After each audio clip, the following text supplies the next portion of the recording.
तो हम सुन रहे थे कुछ राजनीतिक प्रतिक्रियाओं को, और क्योंकि विपक्ष का काम है सरकार की हर बात को एक तरह से नकारना और उसमें खामियां ढूंढना, लेकिन क्योंकि ये बजट है इसलिए जरूरी है कि इंडस्ट्री क्या सोच रही है। अब बजट पेश हो चुका है, धीरे धीरे सभी बातें सामने आ रही हैं, तो जरूरी हम ये समझें कि इंडस्ट्री के लिए इस बजट में क्या तोहफा वित्त मंत्री ने दिया है। महेश गुप्ता सीएमडी है Kent RO water system limited के।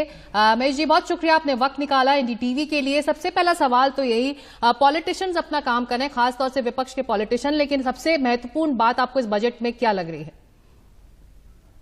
बजट बहुत ग्रोथ ओरिएंटेड बजट है, कंजम्पशन क्रिएट करेगा, सब लोगों के हाथ में पैसा मिला है इसमें, और इंडस्ट्री के लिए बहुत सारे प्रावधान इसके अंदर आए हैं। तो ये एक बहुत अच्छा बजट आया है इसके लिए। इंडस्ट्री इसको वेलकम कर रही है इस बजट को। शेयर मार्केट थोड़ा सा नेगेटिव जरूर हुआ, बट ये पॉजिटिव की तरफ ट्रेंड जा रहा है। आप देखेंगे आने वाले समय में शेयर मार्केट भी इसको पॉजिटिव तरीके से रिस्पॉन्ड करेगा, क्योंकि हर सेक्टर को, एमएसएमई के सेक्टर को बेनिफिट दिया गया है इसके अंदर से। इसके अंदर से बड़ी कंपनियों के अंदर एफडीआई आने का प्रावधान है इसके अंदर से, और 40% से 35% की छूट दी गई है इसके अंदर से। तो बड़ी एफडीआई आने की उम्मीद है, जिससे मैन्युफैक्चरिंग सेक्टर भी बढ़ेगा इसके अंदर। इसके अंदर रियल एस्टेट के लिए 10 लाख करोड़ का प्रावधान दिया गया है गरीब लोगों को मकान बनाने के लिए, प्रधानमंत्री आवास योजना के अंदर। एक रियल एस्टेट जब बढ़ता है तो बहुत ज्यादा एम्प्लॉयमेंट बढ़ता है, और उसके अंदर से डाउन साइज की इंडस्ट्री बहुत बढ़ती है। तो एक बहुत वेलकम स्टेप है जो कंजम्पशन भी क्रिएट करेगा, इंडस्ट्री को भी ग्रोथ देगा। तो ओवरऑल देखा जाए तो इंडस्ट्री इज वेरी पॉजिटिव, और मैं तो लॉन्ग टर्म कैपिटल गेन में भी कहूंगा कि लोगों की उम्मीद तो थी कहीं 20% टैक्स ना हो जाए। 10% का 12.5% होना कोई बहुत बड़ा भार नहीं है लोगों के ऊपर। उस भार को सरकार ने उतारा है। मिडिल इनकम को बहुत ज्यादा बेनिफिट दिया है उन्होंने, जिससे टैक्सेशन से फायदा होगा, एक कंजम्पशन ओरिएंट बढ़ेगा। जब कंजम्पशन बढ़ती है तो इंडस्ट्री में डिमांड बढ़ती है, तो नई इंडस्ट्री आने की उम्मीद होती है उसके इसमें।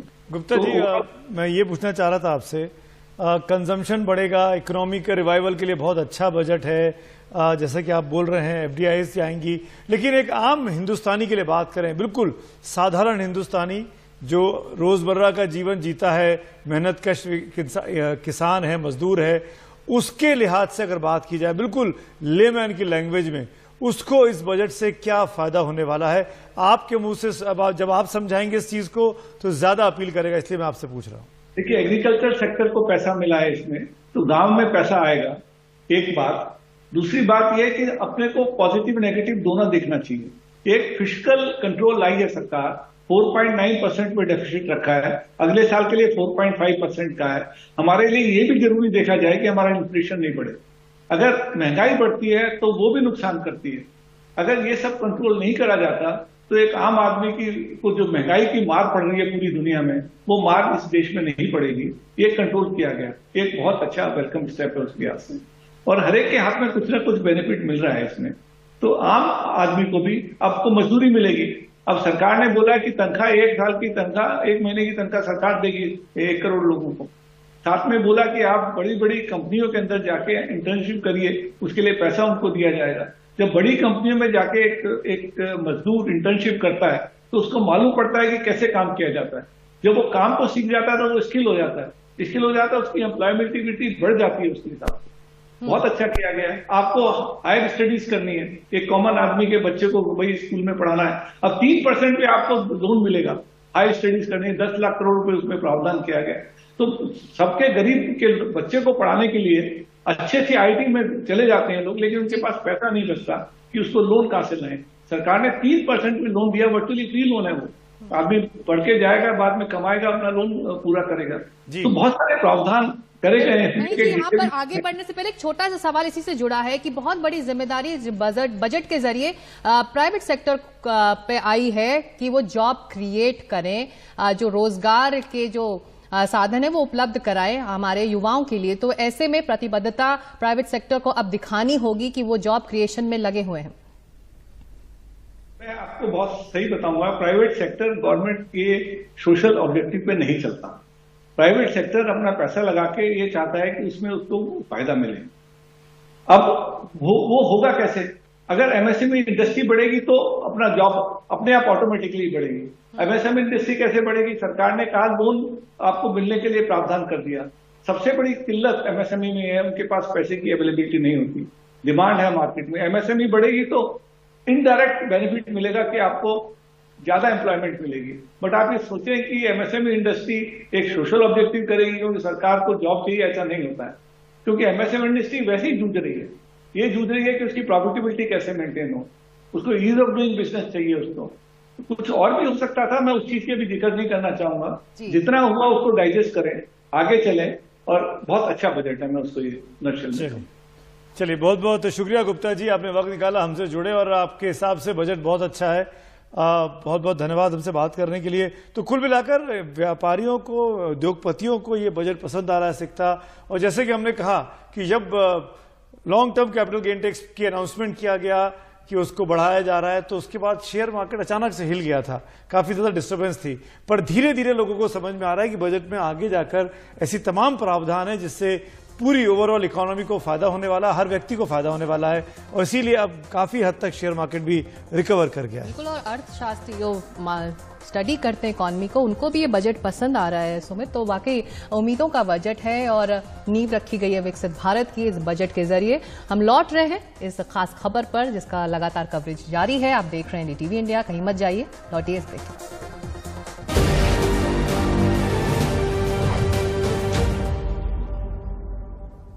लोन मिलेगा या नहीं, ये आपके क्रेडिट स्कोर पे डिपेंड करता है। तो आज ही अपना क्रेडिट स्कोर चेक करें फ्री में।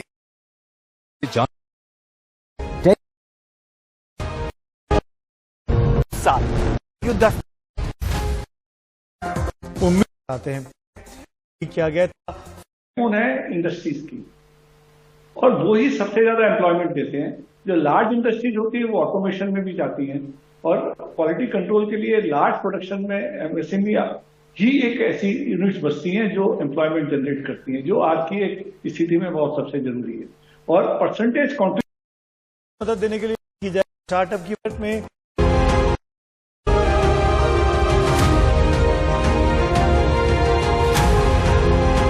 Energize our government, our environment, our society, and ourselves. Everyone, everywhere. बात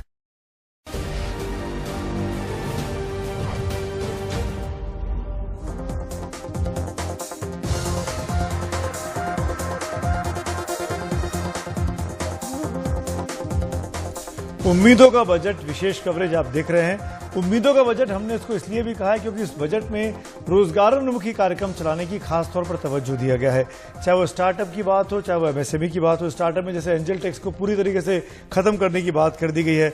इससे बहुत ज्यादा खुशी है उन तमाम युवाओं में जो अपने अपने स्टार्टअप्स शुरू करना चाहते हैं। इसी तरीके से अगर एमएसएमई सेक्टर की बात की जाए तो एमएसएमई के लिए भी बहुत बड़े ऐलान किए गए। एमएसएमई में निर्माण के लिए क्रेडिट गारंटी की बात की गई है। एमएसएमईज के लिए सिडबी 24 नई शाखाएं खोलेगा, उसका अनाउंसमेंट इस बजट में किया गया है। ई कॉमर्स एक्सपोर्ट के लिए नई योजनाएं सरकार ला रही है। एमएसएमई के लिए निर्यात हब बनाए जाएंगे, ये बहुत ही इंपॉर्टेंट काम है, अभी तक इस तरह की चीजें नहीं दिखती थी। 50 मल्टी प्रोडक्ट फूड यूनिट के लिए भी मदद की जाएगी। फूड सेफ्टी लैब खोलने में मदद करेगी सरकार। एमएसई को मदद देने के लिए मुद्रा लोन 10 लाख से बढ़ाकर 20 लाख रुपए करने का ऐलान भी किया गया है। तमाम चीजें हैं जिससे जो छोटे और मध्यम श्रेणी के जो उद्योग होते हैं उनको ज्यादा फायदा मिल सकता है। बिल्कुल, और तभी बड़े ऐलान हुए एमएसएमई को लेकर। और महेश गुप्ता जो सीएमडी है केंट आरओ वाटर सिस्टम्स के हमारे साथ लगातार बने हुए हैं। महेश जी, अगर सेल्फ रिलायंस आत्मनिर्भरता की राह पर आगे बढ़ना है तो मैन्युफैक्चरिंग जो यूनिट्स हैं उनको बूस्ट करने की जरूरत है, और ये जो तमाम ऐलान आज बजट में हुए हैं उसी दिशा में है।